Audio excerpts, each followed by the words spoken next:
Desde os tempos mais antigos, o homem olha para o céu em busca de respostas. E entre deuses, mitos e mistérios, nasceu uma instituição que moldou reinos, coroou imperadores e influenciou o destino de nações inteiras: a Igreja Católica. Por mais de 2000 anos, ela se apresentou como a guardiã da fé, a ponte entre o humano e o divino. Mas e se por trás dessa imagem sagrada existisse algo muito mais profundo e obscuro? Entre manuscritos esquecidos, símbolos ocultos e histórias que nunca chegaram aos fiéis, o Vaticano guarda segredos que poucos ousam questionar. Segredos capazes de mudar tudo o que acreditamos sobre a própria origem do cristianismo. O que você vai ouvir a seguir não está nos livros sagrados, mas talvez esteja mais próximo da verdade do que imagina.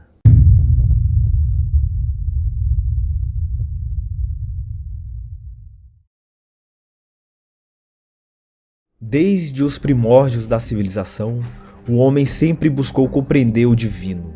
Entre templos, deuses e sacrifícios, surgiu uma instituição que mudaria o rumo da história: a Igreja Católica. Mas por trás de sua imagem sagrada, há uma origem envolta em mistérios, disputas e poder. Tudo começa nos séculos após a morte de Jesus Cristo. O cristianismo, antes perseguido, passou de uma pequena seita judaica a uma força que ameaçava o próprio Império Romano. E foi então que, de forma surpreendente, o imperador Constantino, em 313 d.C., decretou o Edito de Milão, legalizando a nova fé. Mas por que o imperador pagão teria interesse em uma religião até então marginalizada? Muitos historiadores acreditam que o Constantino não se converteu por fé, mas por estratégia. Ele viu no cristianismo uma ferramenta para unificar o império dividido, fortalecer o seu domínio político e uma forma de controlar o povo. Assim nasceu uma nova aliança: a união entre o trono e o altar. O Império Romano se misturou à fé cristã e, pouco a pouco, antigas tradições pagãs foram absorvidas. Festas, símbolos e datas foram adaptadas. O nascimento de Cristo, por exemplo, passou a ser celebrado em 25 de dezembro, a mesma data das festividades pagãs ao deus Sol, invicto. A cruz, símbolo de sacrifício, tornou-se emblema de poder, e a igreja, que antes pregava humildade e simplicidade, começou a erguer templos, coroas e tronos. Nos séculos seguintes, a instituição se expandiu com uma força implacável. Reis foram ungidos, impérios se ajoelharam e o Vaticano se ergueu como o coração pulsante de uma fé que também era política, econômica e militar. Aqueles que ousavam questionar seus dogmas eram silenciados, primeiro com ameaças, depois com fogo. A Inquisição tornou-se o braço oculto de poder eclesiástico, perseguindo hereges, cientistas e qualquer voz que desafiasse a autoridade divina da igreja. Mas por trás das catedrais e dos cânticos, o que realmente se escondia? Manuscritos ocultos, segredos enterrados e uma história que foi escrita e reescrita pelos vencedores. A Igreja Católica não nasceu pura, nasceu do encontro entre fé e poder, entre o divino e o humano. E talvez seja justamente aí que reside o seu maior mistério, a linha tênue entre o sagrado e o obscuro.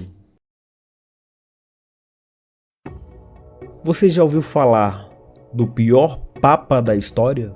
De um papa acusado de corrupção, traições, luxúria e até assassinato? Um homem que usou o poder da Igreja Católica para enriquecer sua família e consolidar seu domínio político entre a Itália renascentista. Tudo começa com Rodrigo Borgia, nascido em 1431, na Espanha. sobrinho do Papa Calixto III. Rodrigo logo foi levado para Roma, onde recebeu educação, influência e poder dentro da Cúria Romana. Ambicioso e extremamente inteligente, ele usou o sobrenome Borgia para abrir portas. Com o tempo, se tornou cardeal, acumulou fortunas e poder político. E em 1492, o mesmo ano em que Cristóvão Colombo partiu rumo ao Novo Mundo, Rodrigo Borgia foi eleito Papa, adotando o nome de Alexandre VI. Mas essa eleição já nasceu envolta em um escândalo. Fontes históricas relatam que ele comprou votos de outros cardeais, com ouro e promessas de cargos. Um dos casos mais claros de simonia, que significa a venda de cargos eclesiásticos. Ao contrário do que se esperava de um papa, Alexandre VI esteve envolvido em várias festas com orgias, teve amantes, entre elas um amante de 15 anos, enquanto ele tinha 58 anos. Também teve vários filhos, entre eles os famosos César Borgia e Lucrécia Borgia. Ele não escondia a existência deles. Pelo contrário, os usava como peças políticas em sua estratégia de poder. César, seu filho, que deveria seguir carreira religiosa, abandonou o manto cardinalício para se tornar um guerreiro impiedoso, conquistando territórios e eliminando rivais. Já Lucrécia, sua filha, foi usada em casamentos arranjados com poderosas famílias italianas para fortalecer alianças dos Borgias. Os rumores da época a pintavam como uma mulher enigmática, envolvida em intrigas e até envenenamentos. Embora muitos desses relatos possam ter sido fruto da propaganda dos inimigos da família, ainda assim, a corte papal de Alexandre VI era vista como um palco de festas, luxúria e conspiração, algo completamente oposto aos ideais cristãos. Durante seu pontificado, Alexandre VI fez do Vaticano um centro de poder político. Ele negociava alianças, promovia guerras e usava o nome da igreja para conquistar territórios. Seu filho César Borgia tornou-se uma das figuras mais temidas da Itália, e Alexandre, o cérebro por trás de tudo. Mas com tanto poder, vieram também muitos inimigos. Famílias rivais, como os Médici e os Orsini, tentaram derrubar os Borgias. A própria imagem do Papa passou a ser vista como símbolo de corrupção moral, e muitos dentro da igreja passaram a questionar se o Espírito Santo realmente guiava aquele papado. Mesmo assim, Alexandre VI conseguiu manter seu domínio por mais de uma década, um feito impressionante considerando o caos político da época. Em 1503, algo inesperado aconteceu. Após um jantar em Roma, Alexandre VI e seu filho César adoeceram gravemente. Dizem que ele tinha preparado um veneno no jantar para o seu inimigo e acabou sendo ingerido pelo próprio Papa e seu filho. Um castigo trágico vindo de suas próprias armas. Alexandre VI morreu poucos dias depois, em meio a sofrimento, e o corpo teria se deteriorado de forma assustadora, o que muitos interpretaram como sinal divino de punição. Seu filho César sobreviveu, mas logo perdeu todo o poder que havia conquistado. Assim, chegava ao fim o reinado dos Borgia, uma família que deixou uma marca profunda e sombria na história da Igreja Católica. Por trás dos muros de pedras e das onipotentes colunas do Vaticano, esconde-se algo que poucos têm permissão de ver: a Biblioteca Secreta. Um labirinto de corredores subterrâneos, protegido por códigos, fechaduras e silêncio absoluto. Ali repousam documentos que contam uma história muito diferente daquela que conhecemos. Textos antigos, cartas papais, manuscritos proibidos, muitos deles escritos há mais de 1000 anos. Há quem diga que entre essas paredes estão os evangelhos que nunca chegaram à Bíblia. Versões que poderiam mudar completamente o entendimento sobre a vida e a mensagem de Jesus. Poucos sabem, mas a Bíblia que conhecemos hoje não era o livro completo da fé cristã. Ao longo dos séculos, dezenas de textos sagrados foram excluídos, apagados ou simplesmente esquecidos. Eles são conhecidos como livros apócrifos, escritos antigos que falam sobre a vida de Jesus, dos apóstolos e até dos anjos, mas que nunca chegaram às mãos dos fiéis. Esses livros foram descobertos em escavações, cavernas e antigos mosteiros. Entre eles estão nomes misteriosos, como o Evangelho de Tomé, o Evangelho de Maria Madalena, o Evangelho de Judas, Livro de Enoque e o Evangelho de Filipe. Textos que mostram versões diferentes das passagens que conhecemos. Em muitos casos, contradizem o que foi ensinado pela Igreja. Mas por que esses escritos foram rejeitados? A resposta está no Concílio de Nicéia, no ano de 325 d.C., quando o imperador Constantino e os líderes da Igreja decidiram definir quais livros seriam considerados inspirados por Deus e quais seriam esquecidos para sempre. Os textos que não se encaixavam na nova doutrina oficial foram rotulados como heréticos.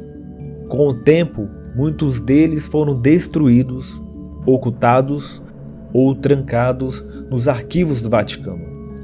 O Evangelho de Tomé, por exemplo, retrata um Jesus mais espiritual, que ensina o autoconhecimento como caminho para o reino de Deus, uma visão muito diferente do que a Igreja consolidou. Já o Evangelho de Maria Madalena mostra uma mulher com papel de liderança entre os discípulos, o que foi considerado inaceitável em uma época dominada por figuras masculinas no poder religioso. E o livro de Enoque, que na minha opinião é o melhor e o mais misterioso livro. Fala sobre anjos caídos e seres vindos dos céus que ensinaram segredos à humanidade. Foi considerado perigoso demais, talvez por revelar coisas que ainda hoje desafiam a fé e a ciência. Com o passar dos séculos, a Igreja manteve o silêncio, e mesmo com descobertas arqueológicas, como os manuscritos do Mar Morto e os textos de Nag Hammadi, que trouxeram à luz muitos desses escritos. O Vaticano nunca reconheceu oficialmente esses livros como parte da Bíblia. Alguns dizem que é para proteger a pureza da fé. Outros acreditam que é para esconder verdades que poderiam abalar os alicerces do cristianismo. Outros afirmam que há registros de contatos com seres vindos do céu, interpretados pelos antigos como anjos, ou talvez algo muito mais enigmático.